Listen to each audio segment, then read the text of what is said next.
G'day, ZiggyD here, back with another little fun Path of Exile learning video for you guys. The evasion and dodge mechanics in Path of Exile are very reliable and very powerful defensive mechanics. They've come to become very strong over time after spending a long time in Path of Exile's history of never really seeing any use. After some nice changes, we have started to see them move to the forefront of one of the strongest defensive mechanic sets in the game. You know, stacking evasion and stacking dodge on top of that, and even stacking a little bit of block on top of that on some builds, works just really well against the vast majority of things.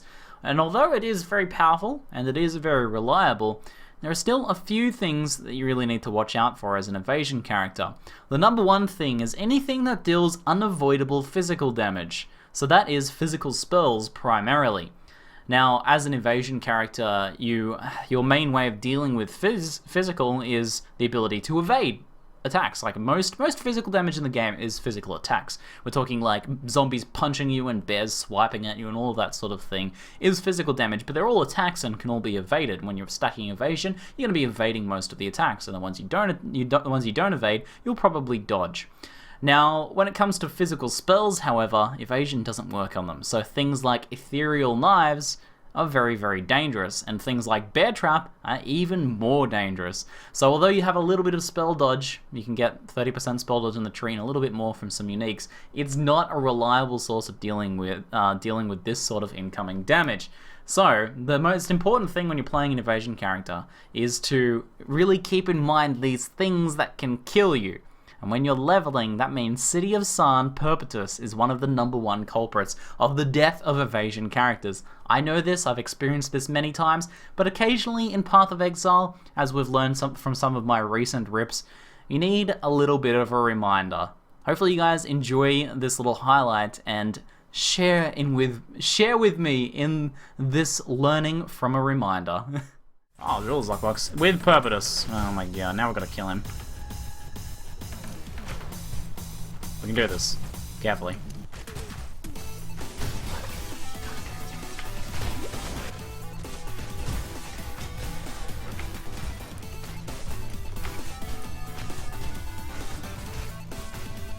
Alright, Perpetuus. Are you dead yet? Tell me when you die, bro. Tell me when you die. Okay. Oh, 95 health. That's why we don't fight Perpetuus, guys. Holy 95 health. Oh my god. Oh my god, that was so freaking close. Oh.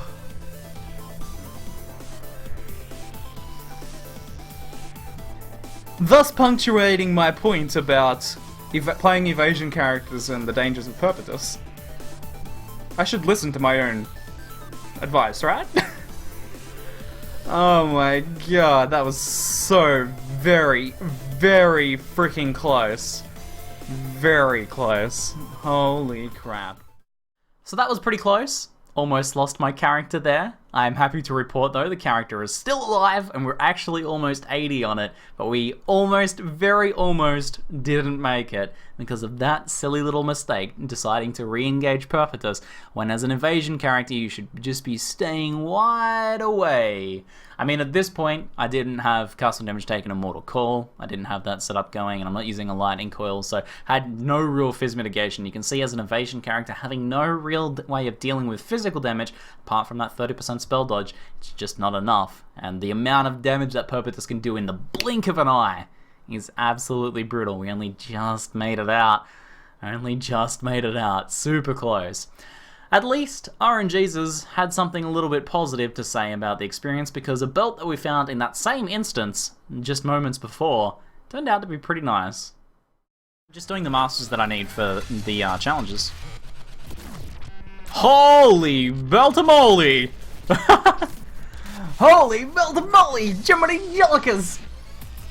Watch out, radioactive man! The sun is exploding again! Well, we just found our belt.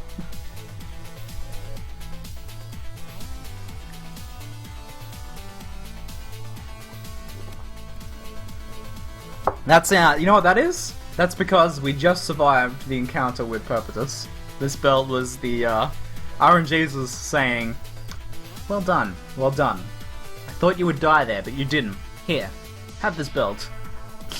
Bowmaker's tools. And give me some of that weapon elemental damage. Yes. Alright, come on guys.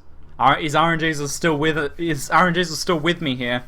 Weapon L is very good for Ice Shot because 100% of the cone damage is elemental. So it's full efficiency for that AoE. Alright guys. Come on, it's such a big range, right? 8 to 22? 22 is godlike, but 8 is so trashed here.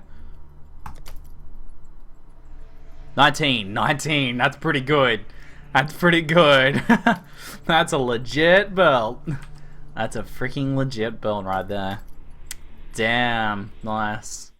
Alrighty guys, hopefully you enjoyed this highlight. For me, it was a nice reminder, a nice kick up the butt to remember something that I already knew, and just have that healthy respect that I had lost. And hopefully it serves the same purpose for some of you guys, and maybe for some of you guys who are a little bit less familiar with some of the dangers of playing an Evasion character. It is a nice sort of way of visualizing why you should be avoiding some of these things.